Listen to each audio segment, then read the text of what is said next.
अस्सलाम वालेकुम beautiful students. तो 30 दिन रह चुके हैं, या फिर मैं कहूँगा कि 30 दिन के अंदर हमें कंप्लीट एमडी कैट को क्रैक करना है। ठीक है, क्या ये इम्पॉसिबल है? क्या ये नहीं हो सकता? तो बिल्कुल ऐसा नहीं है, it's 110% possible. But applied the fact कि जो मैं आपको रोड मैप दूंगा और जो मैं आपको 3-4 इंपॉर्टेंट बातें बताऊंगा, अगर आप उनको अप्लाई करेंगे तो इंशाल्लाह it's just a matter of time कि आप एमडी कैट के अंदर पेयर होंगे और अपने ड्रीम मेडिकल कॉलेज के अंदर सीट लेंगे। देखें, मैं कहता हूँ कि ये कई बार ना ब्लेसिंग इन डिस्गाइज होता है। ठीक है, काफ़ी सारे बच्चे हैं जो कि इस टाइम पे डिप्रेशन में भी हो सकते हैं क्योंकि उनके फर्स्ट टाइम में बहुत अच्छे नंबर आए। कहीं ऐसे बच्चे हैं जो इसको एज एन अपॉर्चुनिटी देख रहे हैं क्योंकि जहाँ पर वो रिपीट करने का सोचे थे वहाँ पर उन्हें एक और चांस मिल गया। With in time of regard like 2 महीनों के अंदर उन्हें एक और मौका मिल रहा है कि वो एमडी कैट को दोबारा दे सकते हैं और अपनी किस्मत को दोबारा आजमा सकते हैं। तो eight the end of the day दोनों के पास ही बराबर मौका है। जो बच्चा ज़्यादा अच्छे से इन अपॉर्चुनिटीज़ को अवेल करेगा और जो ज़्यादा अच्छी प्लानिंग के साथ इन चीज़ों को लेके चलेगा, तो ऑब्वियसली उसी को एमडी कैट की सीट मिलने वाली है। सही है। अब इस वीडियो के अंदर मैं दो चीज़ें आपके साथ शेयर करूंगा। पहले मैं आपको अपना रोड मैप बताऊंगा कि किस तरह से आप ये 30 दिन को यूटिलाइज करेंगे, क्या आपकी प्लानिंग होनी चाहिए, और प्लस उसके साथ 3-4 इंपॉर्टेंट चीज़ें जो मैं हमेशा कहता हूं कि वो इंपॉर्टेंट चीज़ें अगर आप कर लेते हो तो देयर इज 110% गारंटी कि आपके जो है एमडी कैट के अंदर बहुत अच्छे मार्क्स आ सकते हैं। तो वीडियो में ज़्यादा लंबी नहीं करूंगा, बट वीडियो स्टार्ट करने से पहले अगर आपने चैनल को लाइक या सब्सक्राइब नहीं किया तो कर लो। इस चैनल पर मैं इसी तरह की वीडियोस बनाता रहता हूं। सो वीडियो में आगे बढ़ते हैं ना। सबसे पहले मैं आपसे रोड मैप डिस्कस कर लेता हूं कि 30 डेज के अंदर आपने तैयारी स्टार्ट किस तरह से करनी है और तैयारी का आपका पैटर्न क्या होना चाहिए ना। मैंने इन 30 डेज को 10-10-10 के स्लॉट में डिवाइड कर दी, यानी first 10 days, second 10 days and then third 10 days. इसके अंदर आपने करना क्या है? देखिए, जो पहले के 10 दिन हैं, आपने कोशिश करनी है पहले के 10 दिन के अंदर अपना पूरा सिलेबस कंप्लीट करना है। देखें, आपने अभी 1-2 महीने पहले ही अपना सारा सिलेबस कंप्लीट किया, 1-2 महीने पहले ही आपने एक एमडी कैट दी है, यानी कि आपके मेमोरी में अभी सारी चीज़ें फ्रेश हैं। बस ये ज़रूरत है कि हम इन चीज़ों को एक बार दोबारा पढ़ें ताकि वो चीज़ें रिफ्रेश हो जाएं। ठीक है, तो हमें इसका मतलब ये है कि कोई लेक्चर नहीं लेने। ठीक है, पहली चीज़ हमारा टाइम बच रहा है। दूसरी चीज़ ये कि हमें बुक्स को ज़ीरो से नहीं पढ़ना, हमें कॉन्सेप्ट्स को बिल्ड नहीं करना, हमारे ऑलरेडी बिल्ट हैं कॉन्सेप्ट। हाँ, अगर किसी बच्चे के अभी भी कॉन्सेप्ट्स वीक हैं, यानी कि उसने जो 2024 का एमडीगेट दिया उसके अंदर फिजिक्स में उसके एमसीक्यू ज़्यादा गलत हैं, या फिर उसके किसी एक पर्टिकुलर चीज़ में एमसीक्यू ज़्यादा गलत हैं, तो फिर उस पर्टिकुलर चीज़ के लिए आप ज़रूर यूट्यूब या फिर किसी भी ऑनलाइन प्लेटफॉर्म को कंसल्ट कर सकते हैं। अच्छा हाँ, एक बात काफ़ी सारे बच्चे मेरे से पूछ रहे हैं कि ऑनलाइन हमें लेना चाहिए या फिर ऑफलाइन लेना चाहिए। देखिए, मैं तो हमेशा प्रेफर करता हूँ कि अगर ऑफलाइन में आपको मिल रहा है 1 महीने का सेशन, तो वेल एंड गुड, आप बिल्कुल उसको प्रेफर करें। और अगर आपको सेम अकेडमी में मिल रहा है जहाँ पे अभी आप पढ़ के आए हैं तो वो और भी ज़्यादा बेहतर हो जाता है। बट अगर आपको अब ऑफलाइन नहीं मिल रहा तो ऑनलाइन फिर आपके पास एक मजबूरी बन जाती है, फिर ऑनलाइन आप जाएँ। ऑनलाइन में भी काफ़ी अच्छे सेशंस इस टाइम पर चल रहे हैं, तो आप उनको बिल्कुल प्रेफर कर सकते हैं। बट मेरा कहने का मकसद ये है कि आपने पहले 10 दिन के अंदर कोशिश करनी है कि अपना पूरा सिलेबस कंप्लीट करना है। अब ये सिलेबस कंप्लीट किस तरह से करना है ये मैं आपको बताता हूँ। देखें, बायोलॉजी जो है ना, आपने कंप्लीट रीड करना है। बायोलॉजी के अंदर कोई डंडी नहीं मारनी, कोई नोट्स नहीं पढ़ने, कोई लेक्चर नहीं लेने।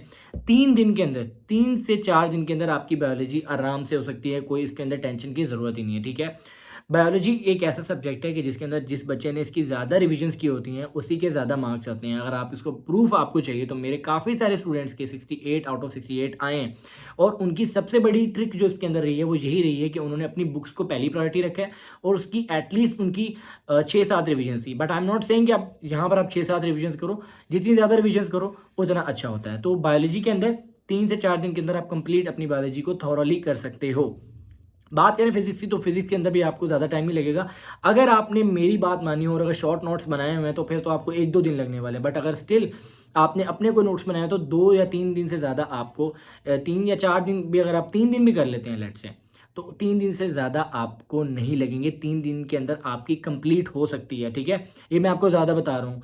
बायोलॉजी 3 दिन में हो सकती है, फिजिक्स 2 दिन के अंदर हो सकती है। केमिस्ट्री, अगेन केमिस्ट्री के अंदर बेसिकली ये चीज़ आ जाती है कि केमिस्ट्री में आपकी ऑर्गेनिक, फिर फिजिकल केमिस्ट्री और फिर इनऑर्गेनिक, ये पैटर्न होता है। यानी आपने जब तैयार करनी है केमिस्ट्री, तो पहले आपने ऑर्गेनिक केमिस्ट्री करनी है। ऑर्गेनिक केमिस्ट्री में आपको 1 से ज़्यादा दिन नहीं लगेगा। ठीक है, फिजिकल केमिस्ट्री एक ऐसा सब्जेक्ट है मतलब फर्स्ट ईयर पूरी जिसके अंदर आपको ज़्यादा टाइम लग जाता है। फिजिक्स और फिजिकल केमिस्ट्री के अंदर आपको 3 चीज़ें बस दिमाग में रखनी है। डेफिनेशंस अच्छे से आनी चाहिए, एग्जाम्पल्स एग्जाम्पल्स बहुत इंपॉर्टेंट होती हैं। और तीसरे नंबर पे टेबल्स, जो उसके अंदर टेबल्स दिए हुए हैं और जो वैल्यूज़ दिए हुए हैं वो बहुत इंपॉर्टेंट है, तो उनको आपने पहले प्रायोरिटी रखना है। तो इसके बाद अगर मैं इंग्लिश की बात करता हूँ, तो इंग्लिश के अंदर मैंने, अगर आपको याद हो तो मैंने नीचे 3 दिन वाली वीडियो बनाई थी, यानी 3 दिन के अंदर आप पूरी इंग्लिश कर सकते हो। अब मैं ये नहीं कह रहा कि 3 दिन ही दो, बट ये है कि आप उसको कम, इससे भी कम टाइम में, यानी 1-2 दिन, 1 डेढ़ दिन के अंदर भी कंप्लीट इंग्लिश कर सकते हो। तो सम अप करके आप 10 दिन के अंदर आराम से अपना कंप्लीट सिलेबस कर सकते हो, ठीक है। अगर ज़्यादा टाइम भी लगता है तो कोई बात नहीं, but 10 days is the ultimate या फिर आइडियल टाइम के जिसके अंदर आप पूरा एमडी कैट का सिलेबस कर सकते हो एक बार। सही है, इसमें लॉजिकल रीजनिंग पे ज़्यादा टेंशन लेने की ज़रूरत नहीं है, उसका आपको मैं आगे टाइम दूंगा। तो पहले 10 के दिन के अंदर मैंने आपको बता दिया है कि आपने किस तरह से करना है, बट करने का ये बिल्कुल मैंने, ये नहीं है कि आपने इसी तरह करना है। कई बच्चों को फिजिक्स में 1 दिन लग सकता है, कई बच्चों को बायोलॉजी के अंदर 6 दिन लग सकते हैं, तो वो आप अपने हिसाब से मैनेज कर सकते हो। मैं सिर्फ आपको बता रहा हूँ कि आप इतने टाइम के अंदर कर सकते हो, ये कोई बहुत बड़ी या फिर बड़ी रॉकेट साइंस नहीं है। सही है, बस स्टार्ट करने की बात होती है। जैसे ही आप एक बार स्टार्ट ले लोगे तो फिर there is no looking back, फिर उसके बाद आपके लिए बहुत ईजी हो जाएगा अपना सिलेबस कंप्लीट करना। तो पहले 10 दिन के अंदर आपने कर लिया सिलेबस कंप्लीट। जब सेकंड 10 डेज आएंगे, उसके अंदर आपने कोशिश करनी है कि अपनी रिवीजन की स्पीड को बढ़ाना है, और कोशिश करनी है कि जो आपके एमसीक्यूज गलत हुए थे पहले, जब आपके पास कहीं पर लिखे हों अगर कुछ एमसीक्यूज, या फिर आपके पास कुछ ऐसी डायरी बनी हो जिसके अंदर आपने डाउट्स को लिखा हो, तो उन डाउट्स को भी एक नज़र देख लेना, बहुत ज़्यादा फ़ायदा होगा। देखो, ये चीज़ें ही एंड पे मैटर करती हैं कि आपने जो गलतियाँ की थी पहले, वो गलतियाँ आपने नहीं दोहरानी। जो आपने एमडी के एड 2024 के अंदर भी गलतियाँ की हैं, गलतियाँ नहीं दोहराते होते। जो इंसान गलतियाँ नहीं दोहराता वो इंसान कामयाब होता है, ठीक है।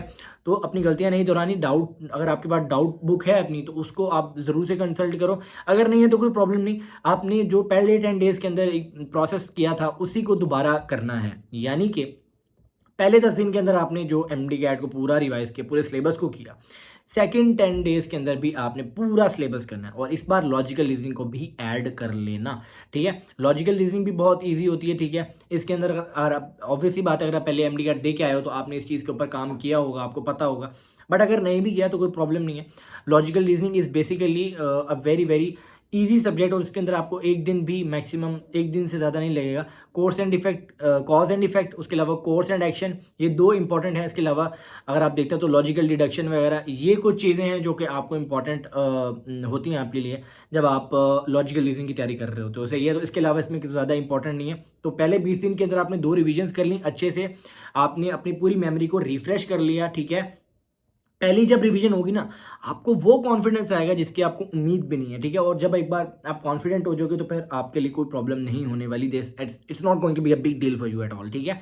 तो ये मैं कहना चाह रहा हूँ कि रिवीजन जितनी ज़्यादा करोगे आप यहाँ से ज़्यादा स्ट्रॉन्ग होगे, जितना यहाँ से ज़्यादा स्ट्रॉन्ग होगे उतने ज़्यादा मार्क्स आप लोगे, ये मैं आपको गारंटी दे रहा हूँ, ठीक है। फिर आती है हमारी नेक्स्ट थिंग, दैट इज़ के लास्ट के 10 डेज़ में आपने क्या करना है। देखो, लास्ट के 10 डेज़ में आपने बेसिकली 5 एफएलपीज़ एटलीस्ट अटेम्प्ट करने, 5 एफएलपीज़। अब 5 एफएलपीज़ आपको कहाँ से मिलेंगे? देखिए, अगर आपने मेरा व्हाट्सएप चैनल ज्वाइन किया हो तो वहाँ पर मैंने जो है एफएलपीज़ दिए हुए हैं, ठीक है। बट अगर आपने नहीं किया तो मैं नीचे लिंक दे रहा हूँ, लिंक इन डिस्क्रिप्शन है, तो वो मैं जब लास्ट का टाइम आएगा तो वहाँ पर दोबारा भी डाल दूँगा एफएलपीज़, अपनी कम्युनिटी पोस्ट में भी डाल दूँगा, तो उसकी टेंशन ना लो। बट कहने का मकसद ये है कि 10 दिन के अंदर आप लास्ट सोच लो, लास्ट 10 डेज़ के अंदर आपने अपना सिलेबस दोबारा एक बार करना है, प्लस आपने 5 एफएलपीज़ करने हैं। अब वो उस टाइम पर मैनेज किस तरह से करना है वो आप बेहतर जानते हो, बट मैं आपको ये कह रहा हूँ कि आप उस टाइम पर वो कर लोगे, क्योंकि आप पहले 2 रिविजन्स करके आए हो, तो आपके पास टाइम उतना ज़्यादा लगने वाला नहीं है, ठीक है। और एफएलपीज़ करने के पीछे मेरी लॉजिक ये है कि आपकी एक प्रैक्टिस हो जाना चाहिए, ज़रूरी है। बबल फिल करने की प्रैक्टिस बहुत ज़रूरी होती है, प्लस उसके अलावा भी आपको 200 एमसीक्यूज़ करने हैं, तो उसका स्टेमिना बिल्ड करना ज़रूरी होता है। अब 2 महीने आपने बीच में गैप लिया है तो फ़र्क तो पड़ता ही है, और उस चीज़ को हम कंपनसेट करने के लिए 5 एफएलपीज़ एटलीस्ट अटैम्प्ट करेंगे। तो ये था मेरा पूरा रोड मैप। होप सो के इस रोड मैप से आपको एक कंप्लीट थॉट प्रोसेस आपको थोड़ा क्लिक हुआ हो, आपको थोड़ा आइडिया हुआ कि इस तरह से भी हम इस चीज़ को अप्रोच कर सकते हैं, ठीक है। It's all about your approach, ठीक है। ये चीज़ होगी हमारे पास regarding the road map.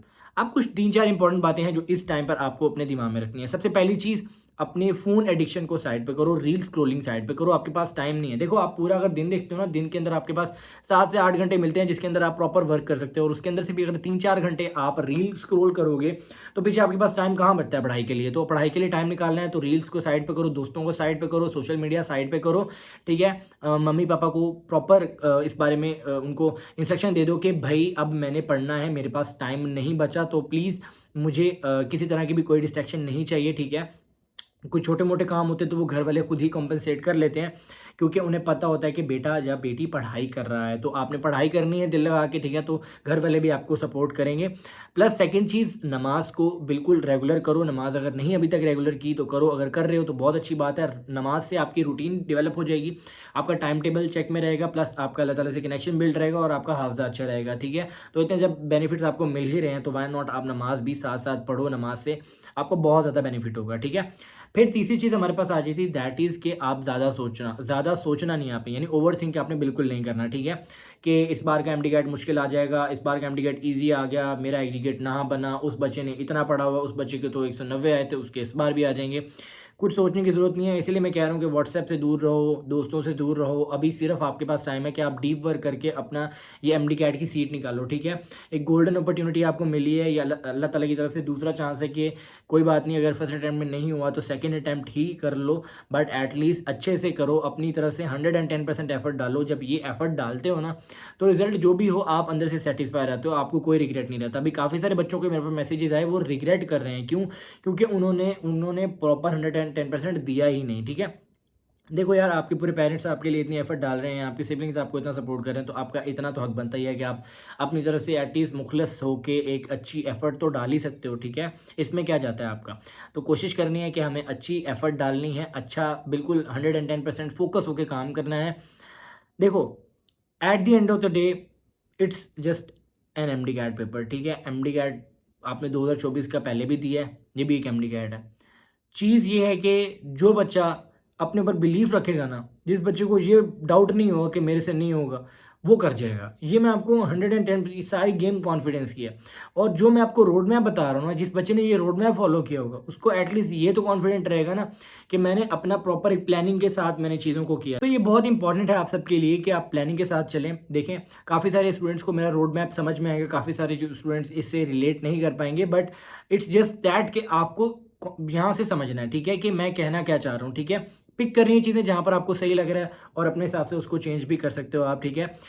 Eight the end of the day I want the best of you, ठीक है। आपको जिस हिसाब से सही लग रहा है आप उस तरह कर लो, बट आप अपना 110% लाजमी दो, ठीक है।